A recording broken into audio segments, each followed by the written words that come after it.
In this video, we're going to go over the Jaredites and argue that Venta is a candidate for the City of Lib in the Book of Ether. I'll do this by showing that an identification of Lib with Venta rationalizes Jaredite history with the real world through its convergence with the environmental and cultural developments of the Olmec heartland. Now, the Book of Ether doesn't actually name the city Lib, but we're going to call it that by following the Book of Mormon's own convention of naming the much later Nephite cities after the men who founded them. Also, for the sake of reiteration and as a disclaimer, we are not saying the Olmecs are the Jaredites. Olmec is a modern term that we apply to a collection of anonymous peoples and population centers that share artistic canons and material culture. It's a catch-all term like Latin American, European, or East Asian. Rather, we will argue that the 30 or so Jaredite kings in the Book of Ether ruled over peoples who participated in Olmec culture.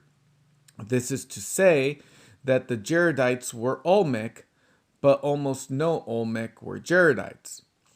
Also, the Jaredites were participants in this Native American civilization, but weren't the fathers of it. This is analogous to the role of the Visigoths in Spain.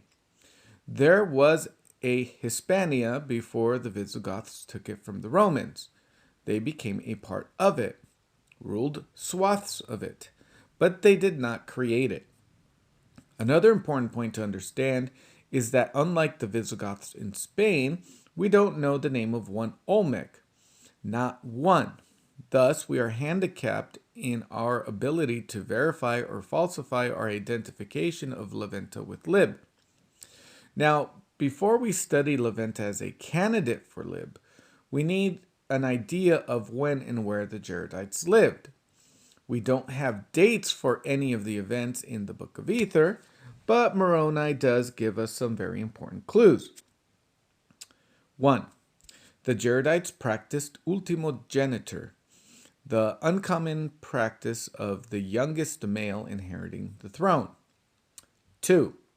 The Jaredites were polygamists, and polygamous men are more fertile than monogamous men, especially when the last wives are significantly younger than their husband.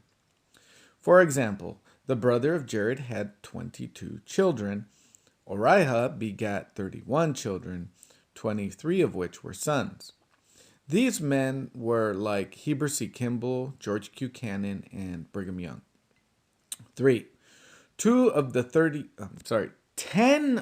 30 men mentioned in the Jaredite king list, including Oriha, are said to have sired their heirs in their old age.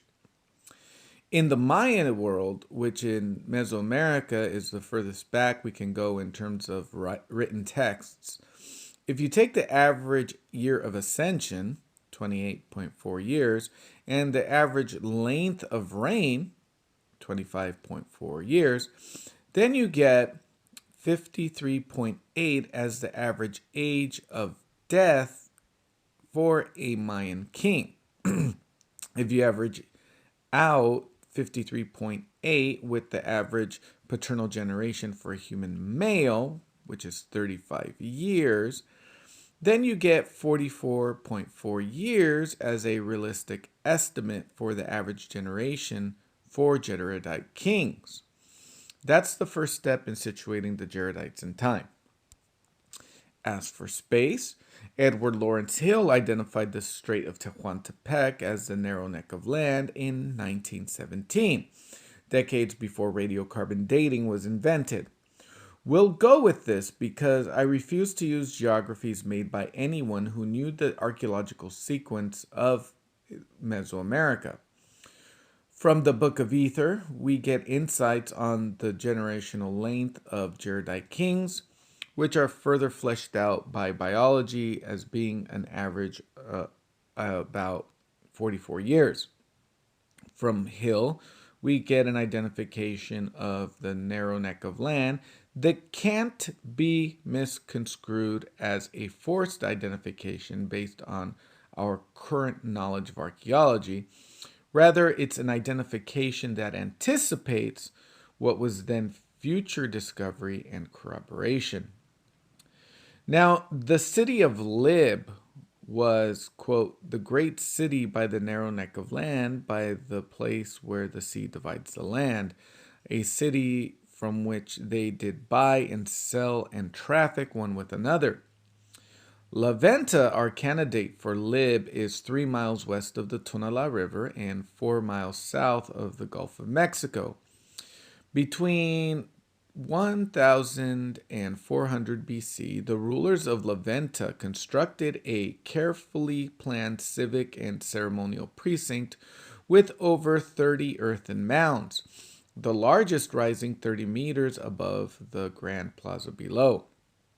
These La Venta rulers were laid to rest in elaborate tombs, and they imported thousands of tons of serpentine, which they buried in massive offerings, along with hundreds of jade ornaments and figurines. Like their counterparts at San Lorenzo, early rulers of La Venta celebrated their might and prestige with the creation of colossal heads and tabletop thrones. But their successors commemorated diplomatic encounters and the divine sources of their power with low relief carvings on slab-like stele. If La Venta was the great city built by Lib, then that would mean that Lib was alive in 1000 BC when the site was constructed, and that the Jaredites fell at around 400 BC when the site was abandoned. 600 years divided by 14 generations gives us an average generation of 43 years, which, as we saw earlier, is a plausible average paternal generation for polygamous kings practicing ultimogeniture. If we count up and down from Lib in intervals of 43, we get a rough estimate for a year in which each of the dynastic members would have been alive.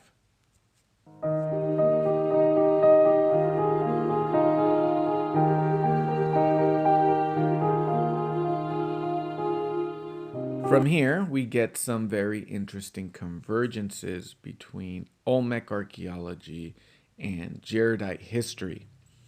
First, let's look at volcanoes. Volcanoes are important because the rough dating of their ancient eruptions were also impossible to make before the advent of radiocarbon dating.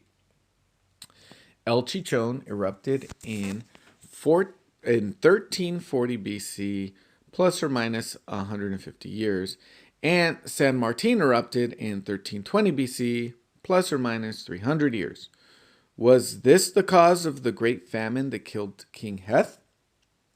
Up until this time, the Jaredites were in the coastal highlands. Heth's famine catalyzed a migration southward. Having died in the famine, his son Shez was left to build up a broken people.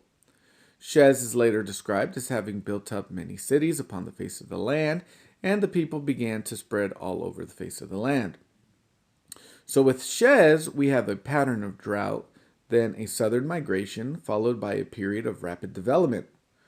Drought is rare in the humid lowlands of Veracruz, so it makes sense that Shez would take his people south and apparently participate in the development of San Lorenzo. Before 1400 BC, settlement was sparse in the San Juan Basin. Settlement densities increased dramatically over the early formative period, reaching 35 settlements by 1200 BC and 153 by 1000 BC. As regional population grew, settlements expanded into upland areas, possibly reflecting the growing importance of rainfall maize agriculture to the subsistence economy. In addition to the attraction of settlement around newly founded upland centers. The growth of these centers and their surrounding sites likewise reflects the gradual development of a regional settlement hierarchy. The largest center in the upper San Juan Basin was Laguna de los Cerros, which apparently was founded in the San Lorenzo A phase, circa 1400 and 1200 BC. By the end of the phase, the site may have covered as much as 150 hectares and formed a focus for satellite villages and hamlets.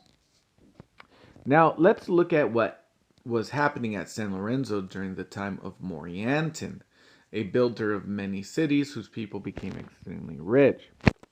During the succeeding San Lorenzo B phase, the site grew to some 300 hectares and 47 small sites with ceramics from this phase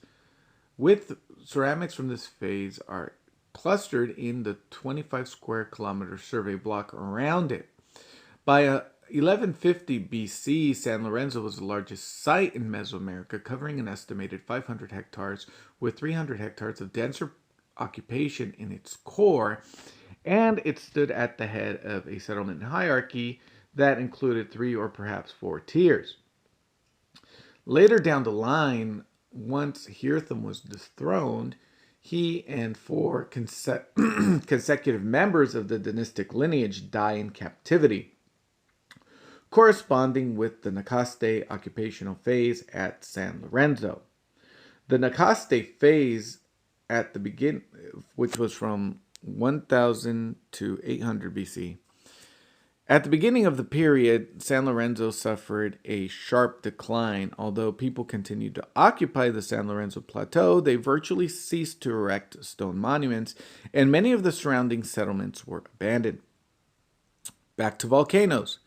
Pico de Orizaba, San Martin, and El Chichon erupted in 780 BC, plus or minus 50 years, 750 BC, plus or minus 40 years, and in 700 BC, plus or minus 200 years. In the days of Shiblon, there was a great destruction, such an one as never had been known upon the face of the earth, and all this came to pass in the days of Shiblon. It appears that both of the great destructions in the days of Heth and Shiblam correspond to upticks in volcanic eruption for the right times and places in Mesoamerica. Going back to La Venta, the Olmec abandoned it in 400 BC. According to our paradigm, the prophet Ether, who experienced and recorded the end of his people, appears to have been an old man when he finished this record. The wording of his last recorded statement certainly hints at the coming end of his life as physical death or as translation. Translation being something that apparently only happens to the elderly. Lastly, though perhaps being important participants, the Olmec tradition outlasted the Jaredites, just as Hispania went on long after the Visigoths. The Jaredites were not the alpha and omega of that tradition. According to the standard tale, Olmec culture collapsed with the fall of La Venta around 400 BC. As a result of the tide of diffusion was reversed. The tide of diffusion was reversed as the decadent descendants of the Olmecs became recipients of influences from the more vigorous Iztapan culture to the south. Although this story makes for good drama, ongoing research paints a much more complex and more interesting picture of the late formative period in Oman. The whole of Oman did not become a cultural backwater. However, as some scholars dazzled by the brilliance of earlier Olmec accomplishments have declared. Although some sites in eastern Oman were abandoned, the flow of exotic prestige goods to the southern Gulf lowlands declined. Western Oman experienced a cultural and intellectual florescence in the late and terminal formative periods, adapting ancient Olmec traditions to the requirements of a more competitive political landscape. Elements of this modified epi-Olmec culture, particularly its sophisticated writing system and long count calendar, employed to record historical events extended beyond the limits of Oman to central Veracruz and Chiapas. So that's pretty much it. The Jaredite history makes sense in time and place as real history if we equate La Venta with the city of Lib as our temporal and spatial peg. Thank you.